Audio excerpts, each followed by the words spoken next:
the women. I didn't really think about that is women leading the work of reparations in the city of Evanston. So these women have been those that support the community through the process. As elected officials, we are visionary. We make recommendations, but it takes a lot of crafting to create actual policy, to create the systems, to implement it, to create the programs that support the vision that we have that is informed by the people. So these are the women that have been advancing that work. And so what I'd like for each of you to do so that these folks here who are activists, community organizers, legislators, public administrators, so on, elected officials, they can see their colleagues in their cities in you. And so if each of you could introduce yourself and your role that you play in city government, that would be great. Can you guys hear me? No. Can you guys hear me? Good evening, everyone. My name is Dashik Kerr, and I'm the assistant to the city manager for the city of Evanston, and I'm also the staff liaison to the reparations committee. Yeah. Good afternoon, everyone. My name is Kimberly Richardson. I am currently the assistant city manager in Peoria, Illinois, but at the time of this work, I was the deputy city manager with the city of Evanston. Good afternoon, everyone. My name is Carmen Francelno. I am a family engagement coordinator at the Evanston Public Library, and I assisted applicants with their application and with the selection process. Awesome. Good afternoon. I am Audrey Thompson, the Director for Parks, Recreation, and Community Services. More specifically for this program, my role with working with older adults was really key in completing the home visits to ensure that those who were participating understood, the program and that that program was executed by their wishes. Thank you. Thank you all for introducing yourselves. And Carmen and Audrey both shared sort of what their relationship to the work has been. And so I'm going to ask each of you to answer this question, but also lead with that, what your relationship to the work has been. The question is, what were your first thoughts when you heard the city was beginning the process of reparations? And that's for each of you.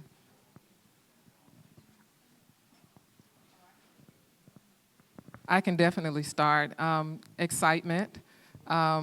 It's about time, and also understanding that the city of Evanston is always, or it seems like we are always leading the charge, and to understand that Councilmember Robin Ruth Simmons was leading that charge just made me excited to be a Black woman in Evanston in a key role. So just very excited at the time. I too share that excitement. I was actually in another community when Evanston passed the resolution, and Evanston has always been my dream community to work in. And when you guys passed that, I kept looking at our employment page to see if there's an opportunity that opened up. I was very intentional in coming to Evanston because of the reparations program. So, yeah, it was excitement, and it gives me drive as a local government leader. Tushy, can you add how you engage with the work in the committee? Oh, yes. So as the staff liaison to the reparations committee, I developed the agenda with Alderman Simmons. All the administrative work I handle, implementing processes to get the benefits out to our recipients. So, yeah. So I was also excited. I am born and raised in Evanston and have watched a shift in demographics over the last few years, a real change in loss of Black residents in Evanston, and so this to me was an exciting opportunity to maybe recharge, get a resurgence of our Black families staying in Evanston, coming back to Evanston. So I was very excited about the opportunity for reparations in Evanston. And I'm gonna be very honest. I was like, oh shit. I was not happy, not about the concept, but how to do it. My role is complicated because I pretty much was co-creator with the committee to get the work on paper and to figure out the implementation. And as the deputy city manager, they don't train you to do this work in grad school. And it's like there was usually you can call somebody, be like, hey, can you send me a policy? Or, hey, I have this program, can you help me figure this out? There was no one I could talk to. It was instinct, it was my own lived experience, it was doing a lot of reading and a lot of conversating and listening. Yeah, I was really, I think I went to the city manager at the time about 4 or 5 times to say, I don't think I'm the right person for this. And the city manager, too, in fact, were insisting I was and encouraged that I would get the support needed and the committee would get the support needed that we needed to move this through. I knew the importance of it, the gravity of the importance of it. That's a lot when you don't know it, you know, so. Awesome. Thank you for being transparent on that. And I felt that. I felt the pressure of it.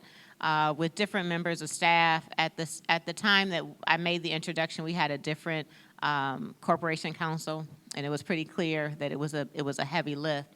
I'll say that I think we all shared that, innovating along the way. I know when I had the idea, I first went to other cities to see who had done it so that we could get a model to implement.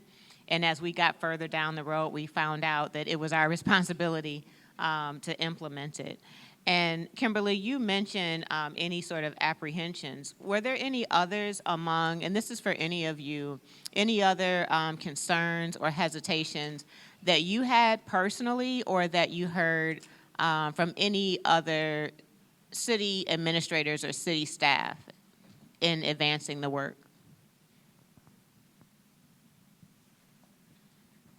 Yeah, I can't say that I had that, because once the city council made the policy, it's just up to us to implement it. So that gave us confidence. I think it was when I remember we had our first or second committee meeting, and I was like, okay, we're gonna do this. We're gonna do this evaluation. I think it was like we were supposed to do a study or something, and I remember you clearly saying, yeah, we don't got time for that. We need to do the work. And that's when I was like, okay, how do we do it? I mean, I had to get into my mind frame, okay, can't be afraid of it. It's now like, how do you figure this out? And I think staff was supportive. I think staff was curious, but at the same time was still trying to figure that out. What does this mean? What are we really doing? So. Right.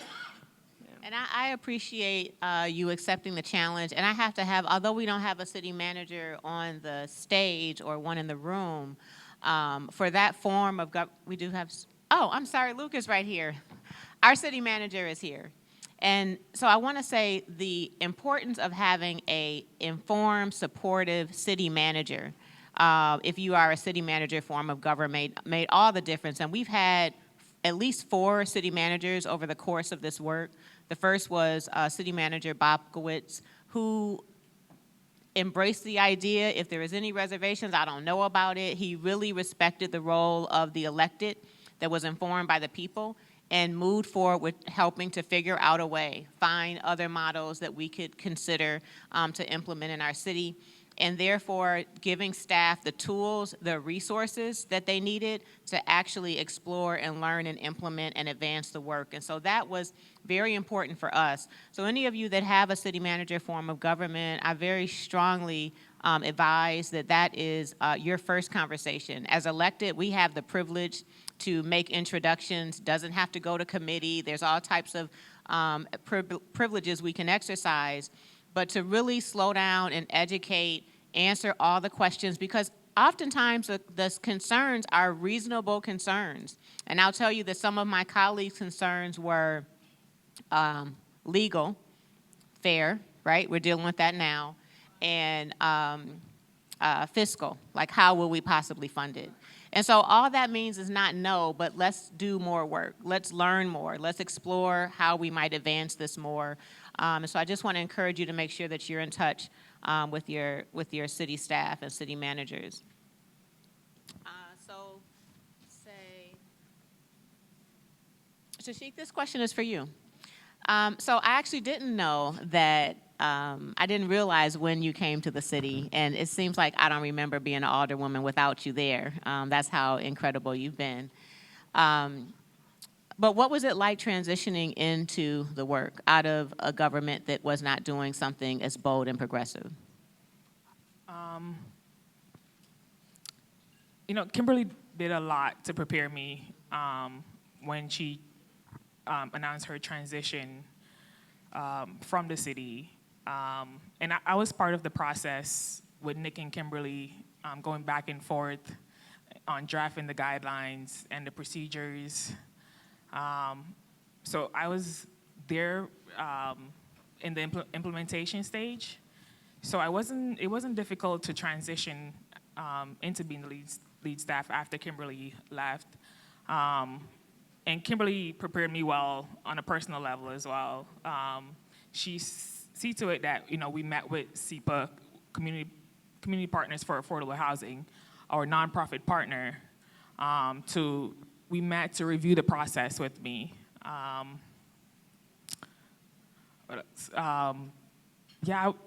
was there preparing the agenda already for the committee. So it wasn't a difficult process. Kimberly involved other staff, Audrey, to kind of assist me with meeting with our residents to inform them about the program. So, awesome. Yeah. So thank you, Tashik. And Kimberly, we were fortunate to have many organizations, institutions, academics, many of them are here today that helped us think about how we make this successful. Is there anything you could share about where you found the most valuable support outside of city government? Wow. I have to say, and now that I'm a couple years removed from this work, I can have more clarity. When you're in the middle of it, there's a lot of adrenaline, there's a lot of other things, you're more concerned about just don't create harm, don't create new harms. And I think Mr. Howard, I heard him speak earlier, was very helpful in giving me some very nuggets of knowledge.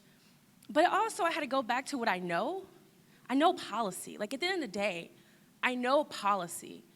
And I know how our current policies create barriers, and it's sometimes unintentional, sometimes intentional harms.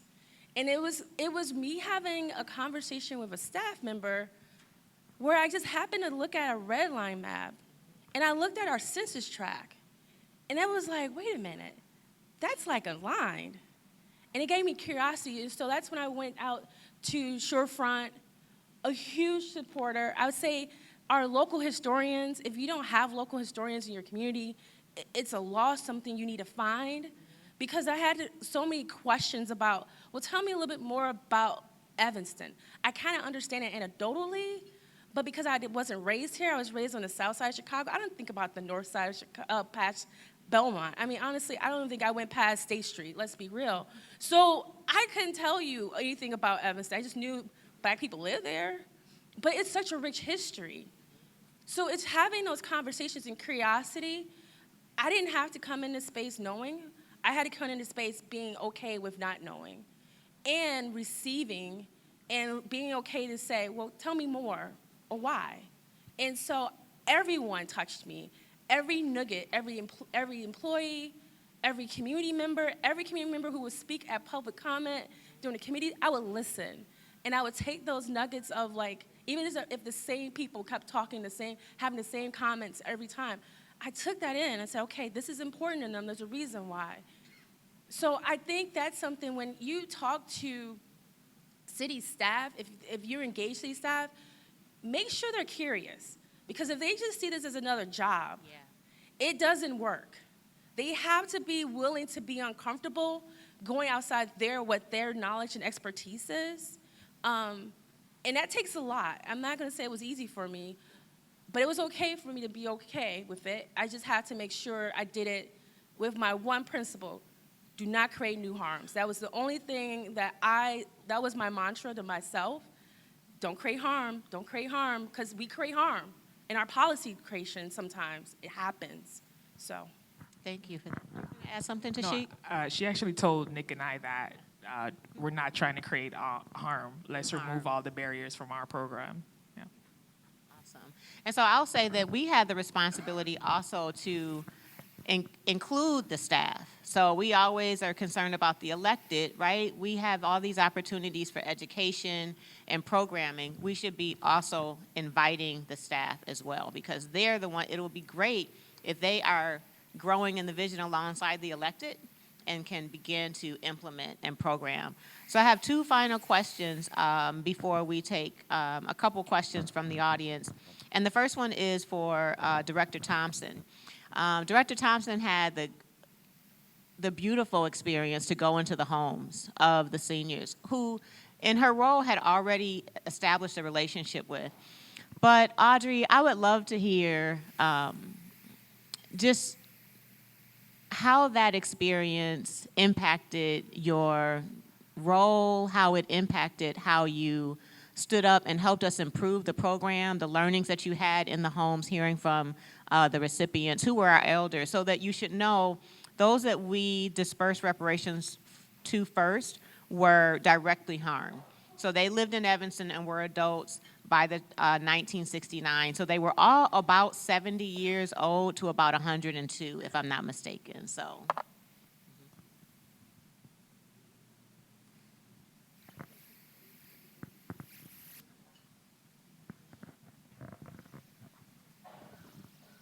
Thanks for that.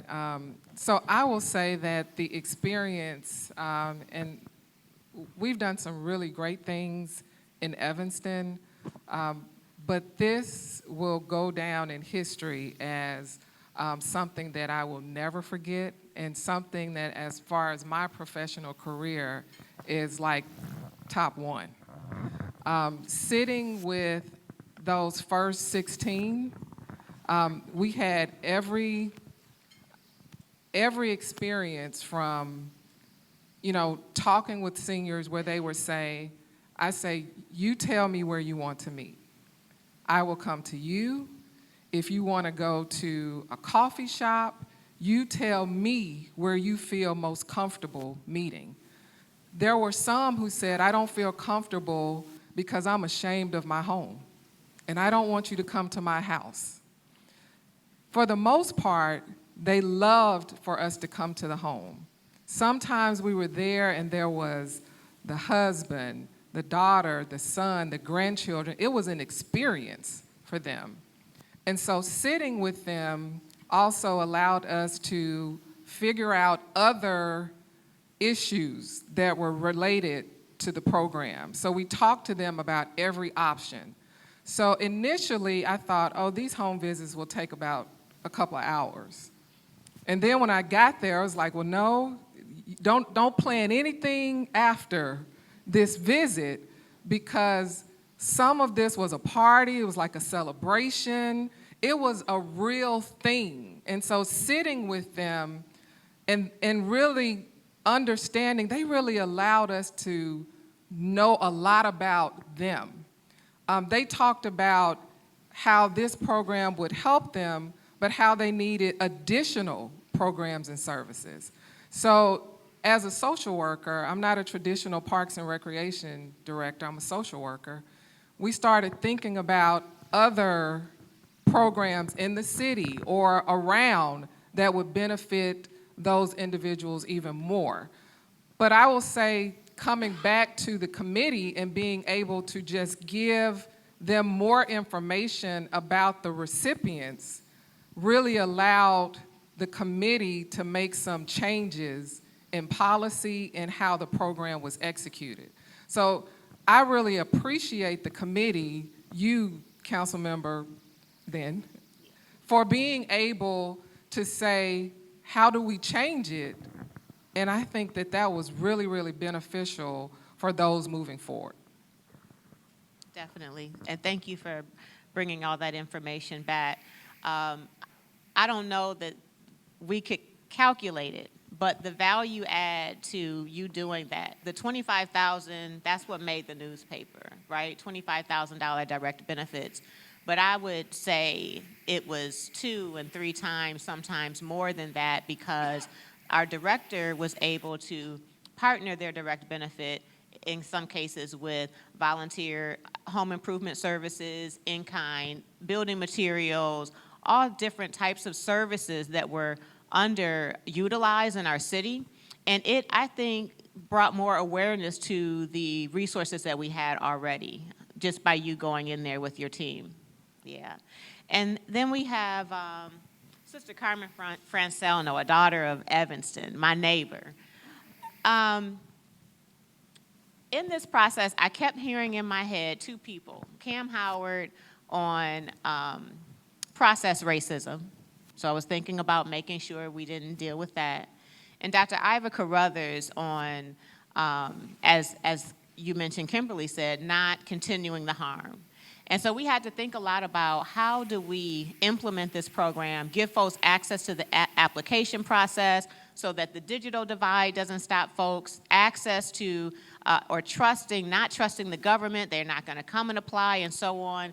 And so it is Carmen and her colleagues at our Evanston Public Library that made this process so accessible. And Carmen, I would love for you to talk about that experience and some of the systems that you put in place to make the application process easy for our community. Sure. So my role at the library is community engagement, specifically with our Black residents, so deepening the library's relationship with Black Evanston. And so this just kind of felt right into place for my work. And then I had 3 other colleagues, my supervisor and 2 other librarians in our lifelong learning department who basically set up office hours at Fleetwood Jourdain Community Center, which is kind of the 5th Ward, or has been in past years, the 5th Ward hub. So a place where people are comfortable coming, and people would come in and out to get support with applying for reparations. So what that looked like was they would come in with their documents. It could be a birth certificate, something that shows that they were here during the time period, or that their relative was here during that time period. They needed an ID, and then we would help them through that process. So we literally set one-on-one, walked them through the process, uploaded their documentation, and had them hit the submit button at the end. The application process probably took maybe 10 minutes at the most, but people wanted to have conversation. They wanted to kind of talk about their story, their history, their families. I think for some people there was some hesitation. It's a government program. Is this actually going to happen? Just skepticism across the board. And as Robin mentioned, I am from here. I'm born and raised here, and so I think having a familiar face at those office hours did help people to kind of settle in a little bit and get comfortable. And so in addition to us being able to hold office hours, our library, which is right across the way, we have old Evanston Township High School yearbooks, and we have directories, basically phone books. And so if people needed some sort of documentation to say that they were here in Evanston during those time periods, they could come right over to the library.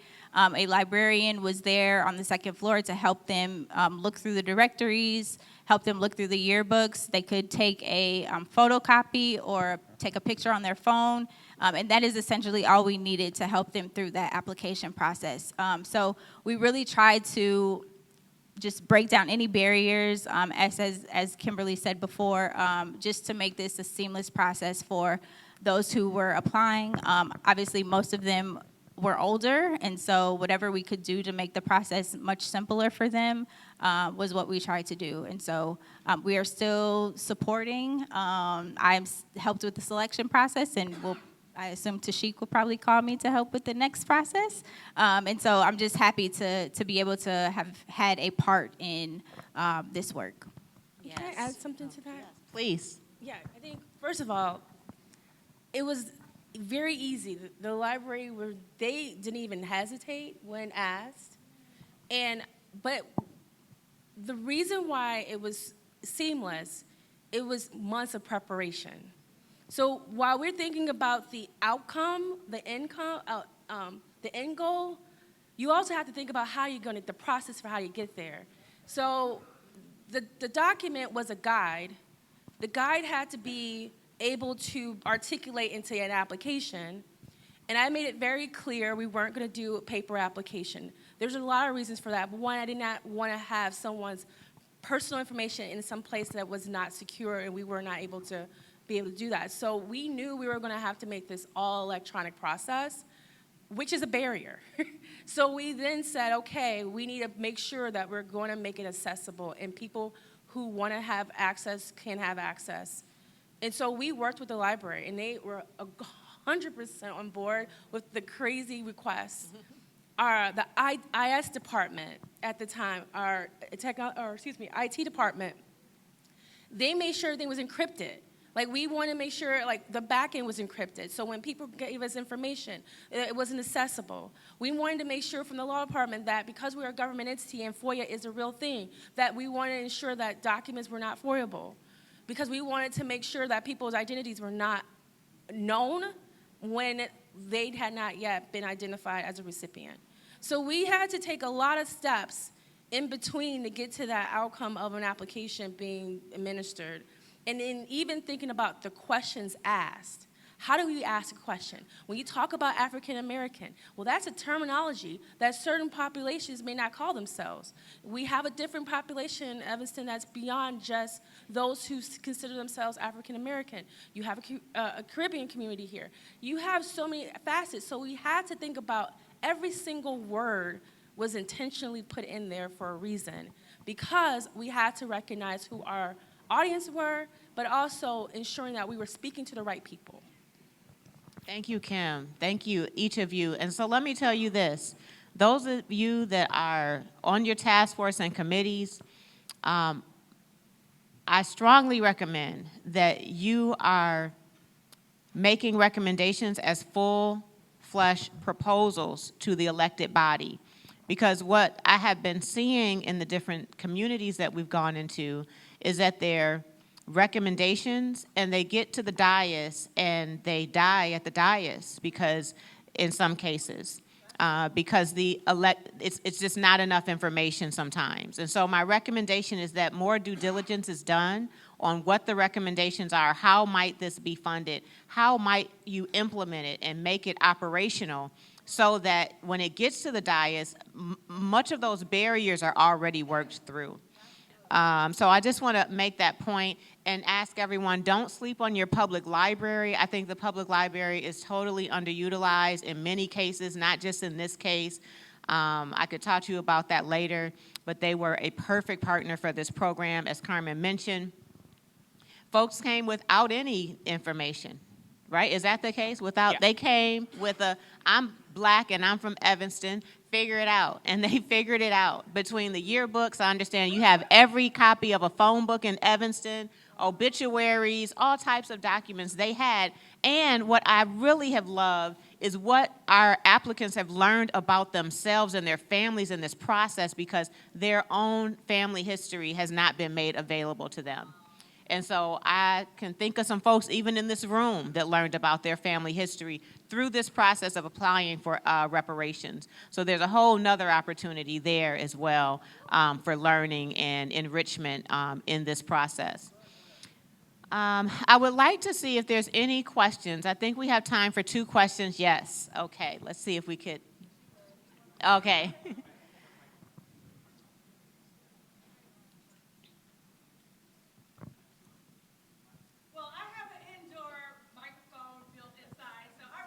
But we really need it.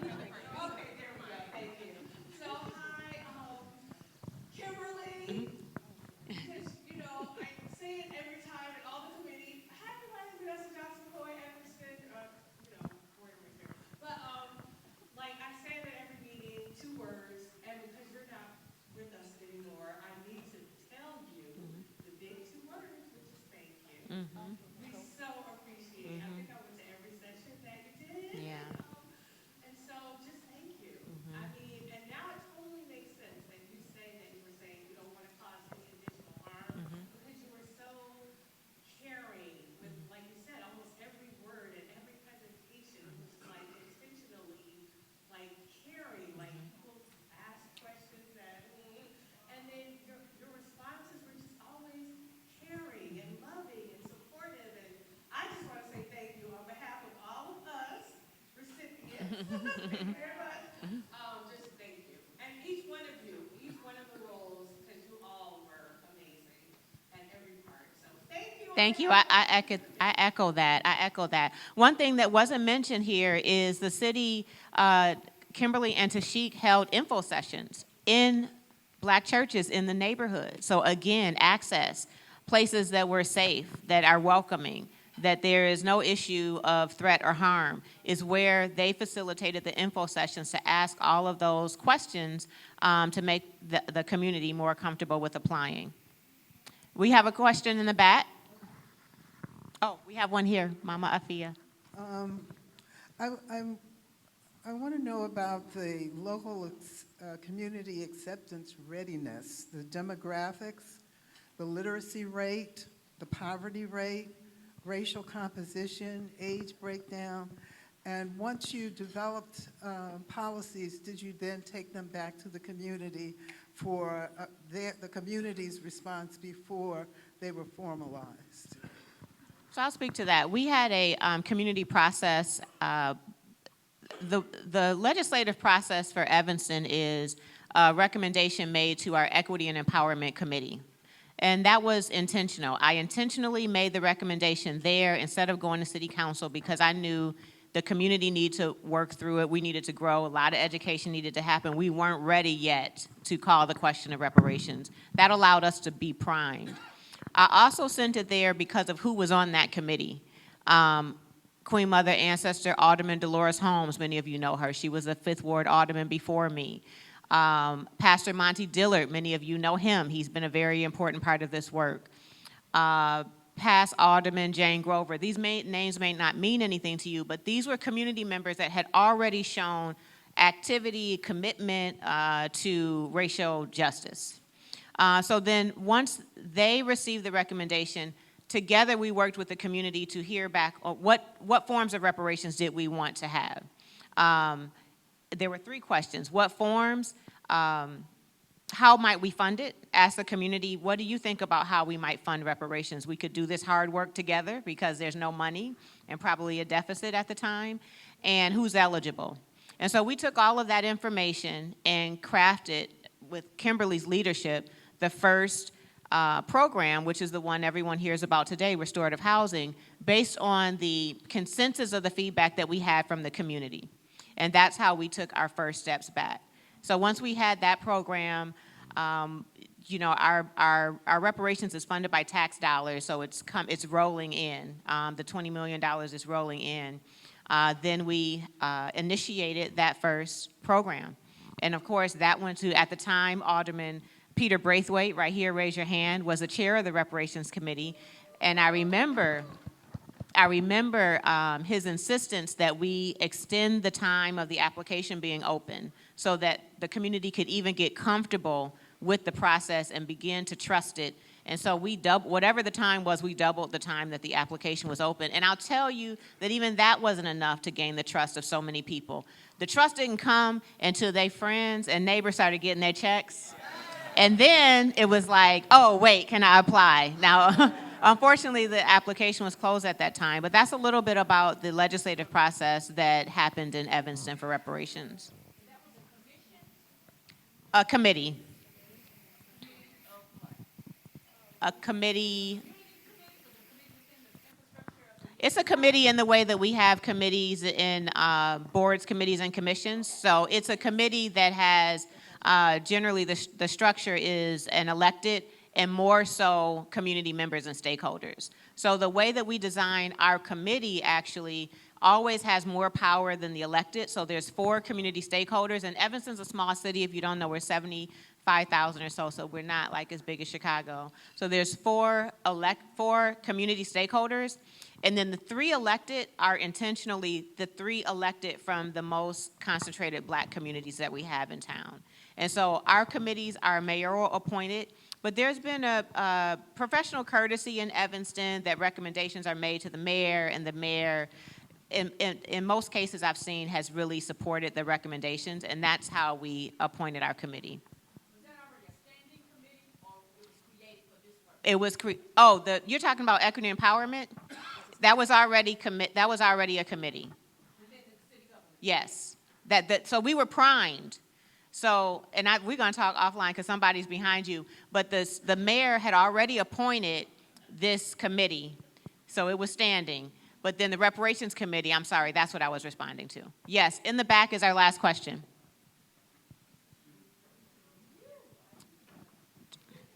I don't know where the microphone is. I worked for city government for over 30 years. Retired. I'm interested. You always do what you always done. You always get what you always got. I know that FirstRepair has a version of a toolkit. In the local government, did you start with, let's look at every policy that relates to repairing harm or racial justice? Did you do that inventory? Because I heard some about interviewing. Did you do that inventory? And then also, where did that information go? And then, do you continue to build upon the toolkit? As many people, government agencies look at these kinds of policies, they look at ways to proxy for race, like geographic locations. I just heard literacy levels, underemployment or unemployment, over the age of 25 without a college degree. So all of those things, it would be great to have like a centralized source that we can draw from, because if you just type into AI, what are the legal arguments against reparations? What are some of the ways in which you can contradict those things? It'll just pop up with all these decisions. It would be great if we had one central source that we could go to that hub and be able to find this information and apply it to our local governments. Thank you for the question. I had a closing comment. Okay, yeah, I can answer a portion of that.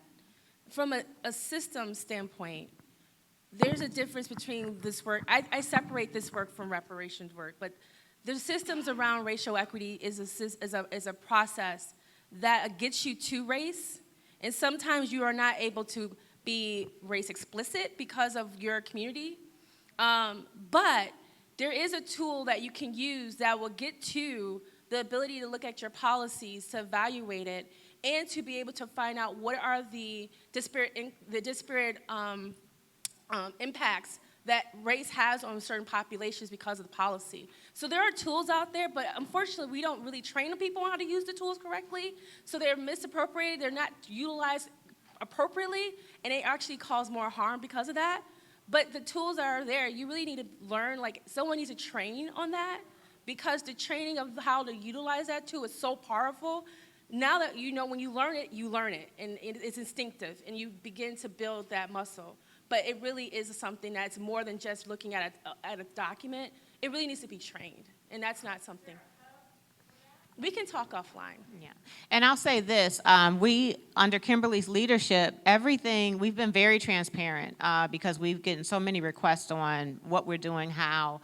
All of our learnings, key resources, documents, recommended books, toolkits, reports, all of that is on cityofevanston.org/reparations.